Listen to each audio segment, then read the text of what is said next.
အဲ့ဒီလိုမြတ်စွာဘုရားကတကူမပြတ်ဘူးဆိုတဲ့ပြညတ်ချက်ထွက်လာတယ်ဆိုတာကိုတိဋ္ဌိတွေကသိတယ်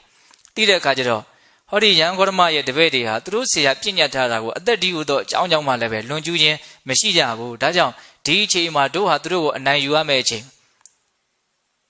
ဘာလဲဆိုတော့သူတို့တကူပြမယ်ဒီဘက်ကတကူပြလို့မရဘူးဆိုတာကိုသိလို့သူတို့ကတကူပြမယ်လို့လုပ်တာပေါ့နော်အမှန်ကသူတို့တကူရှိလို့ပြမယ်လို့ပြောတာမဟုတ်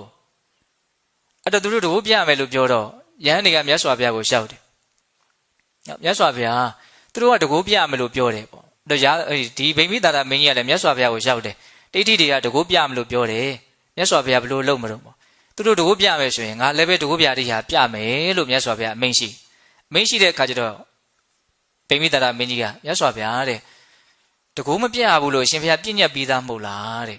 ဘယ်လိုလုပ်ပြောရှင်ဘုရားတကူပြဟာအဲ့ဒါငါအတွက်ပြညတ်တာမဟုတ်တပည့်တွေအတွက်ပြညတ်တာတဲ့နော်အဲ့ဒီမှာအရှင်ဘုရားတဲ့တပည့်တွေအတွက်တည်တံ့ပြညတ်လို့ရသလားတဲ့နော်မင်းကနော်ဗိမိတာရအဲ့တော့မြတ်စွာဘုရားဥမာလေးနဲ့ပြောတယ်မင်းကြီးတဲ့မင်းကြီးရဲ့ဥယျာဉ်ထဲမှာတေးပင်တပင်အရန်သီးနေတယ်ဆိုရပါစို့အဲ့ဒါတွေကိုဘယ်သူမှမခူးရဘူးလို့မင်းကြီးကပြညတ်ထားတယ်ခူးစားတဲ့လူဘာလို့မလို့မင်းပြင်းမင်းတန်တဲ့မယ်ပေါ့နော်ဒါပေမဲ့မင်းကြီးကိုယ်တိုင်ခူးစားမယ်ဆိုရင်ကောမရဘူးလားရနော်ဒါသူတေးပင်ပဲလေအဲ့ဒီဝိနည်းပြညတ်ချက်တွေဆိုတာယဟန်တွေအတွက်ပြညတ်ထားတာပေါ့အဲ့ဒါနဲ့မြတ်စွာဘုရားဘယ်မှာတကူပြမလို့ဆိုတော့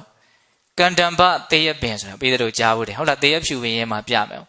အဲ့မြတ်စွာဘုရားတေးဖြူပင်ရင်းမှာတကူပြတိကပြမတဲ့ဆိုတဲ့အတန်ကိုကြားရပြန်တော့တိဋ္ဌိတွေကတေးပင်မှန်သမျှကိုလိုက်ဝယ်တယ်တဲ့ဝယ်ပြီးတော့အကုန်ခုတ်တယ်